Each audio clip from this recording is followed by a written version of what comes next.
Salut, je m'appelle Shauna Nero, je suis la directrice adjointe de l'école Mission Centrale à Mission en Colombie-Britannique et je suis également la coordonnatrice des programmes de français du conseil scolaire. J'ai appris à devenir enseignante à travers mes expériences en tant qu'assistante de langue à Paris. Je me suis rendu compte que j'ai adoré l'enseignement à travers mes expériences dans 2 écoles publiques là-bas. Donc ensuite, j'ai commencé à enseigner l'anglais dans une école privée à Paris.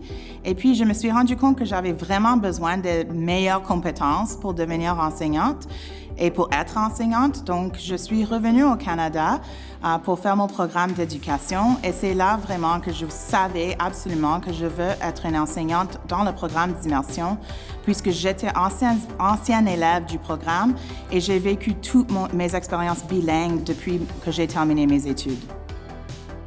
Alors, la journée type, c'est assez difficile à dire parce que ça peut changer d'un jour à l'autre.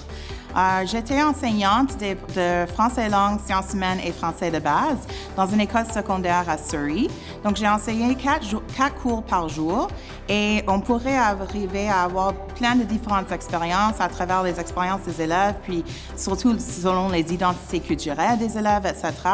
Donc, la journée passait assez rapidement parce qu'on faisait plein de trucs en salle de classe. Par exemple, on commençait par une activité orale, puis ensuite, on continuait sur des différentes activités communicatives. On lisait, on écoutait des ressources en ligne, on parlait, on discutait, puis aussi, on écrivait des textes.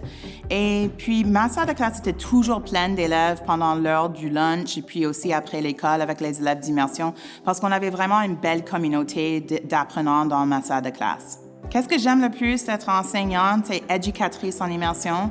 C'est la communauté. La communauté des apprenants, la communauté des enseignants, on a comme une sous-communauté à travers une grande communauté. Donc, quand j'étais enseignante à Kwantlen Park, je faisais partie de la vie des élèves et de leurs intérêts, etc. Je connaissais vraiment qui ils étaient.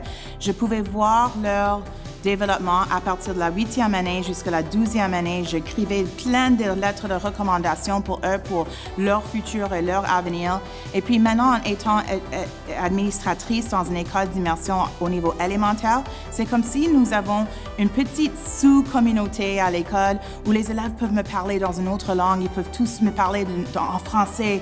Et ce n'est pas seulement en anglais. On a maintenant une communauté à l'intérieur de toute la communauté de l'école. Donc vraiment, être bilingue, en étant un ancien élève d'immersion, je vois vraiment ce que ce programme pouvait offrir à quelqu'un et j'adore le fait que je fais partie de ça dans ma vie d'adulte.